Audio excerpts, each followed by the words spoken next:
Yalikuwa ni maneno na mazungumzo kati yake. Yesu alikuwa anaongojea wanafunzi, walikuwa wameenda mjini kutafuta chakula.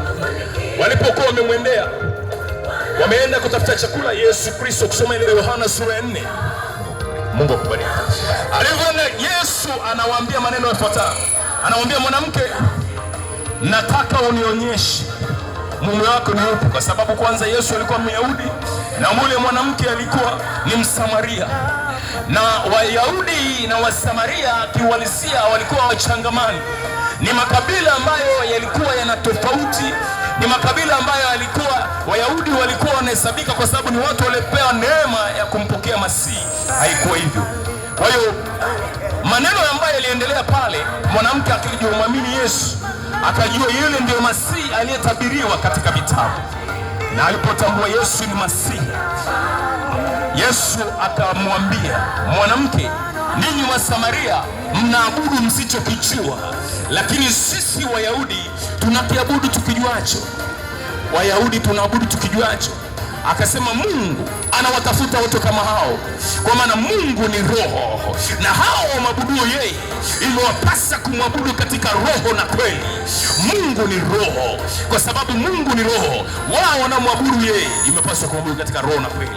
Hivyo asubuhi ya leo ninakuomba, ninakusihi, maneno ya kinywa chako yaambatane na matendo yako.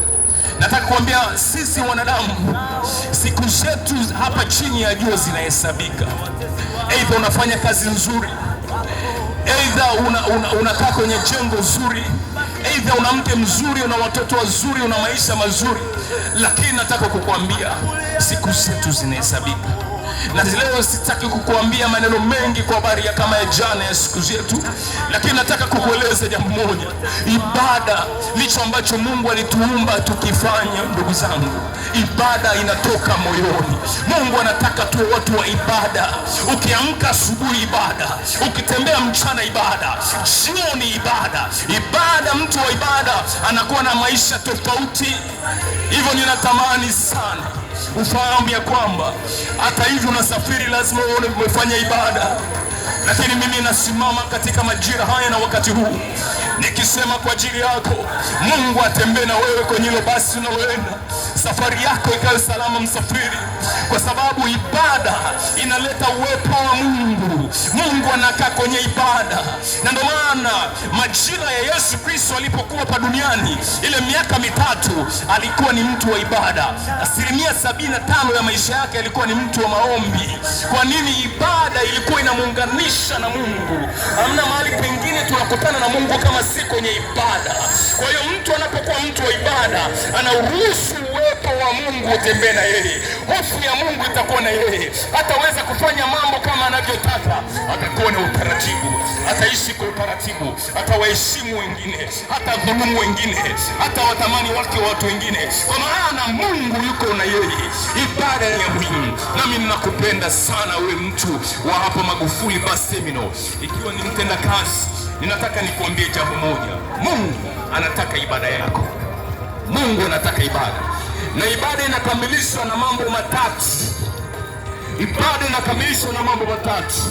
Ibada inakamilishwa na kuhani, ibada inakamilishwa na sadaka, na ibada inakamilishwa na madhabahu. Hivyo kama hivyo ndivyo ilivyo, basi chenga mazingira ya kuwa mtu wa ibada. Mtu wa ibada hauwezi kumshinda kirahisi. Mtu wa ibada achukue mikono yake ishike vitu vichafu, aichukue dhuluma. Mtu wa ibada mikono yake imwage damu. Mtu wa ibada sio mtu wa kuwasingizia wengine. Kinywa chake kinasema maneno safi, kwa maana moyo ukiwa safi na mwili wote unakuwa safi pia. Nataka kukuambia taa ya mwili wetu, moyo wetu ndio injini ya maisha yetu. Na ndio maana Yesu anasema wananiabudu kwa midomo yao, lakini mioyo yao iko mbali na mimi. Anachokihitaji ni sisi tu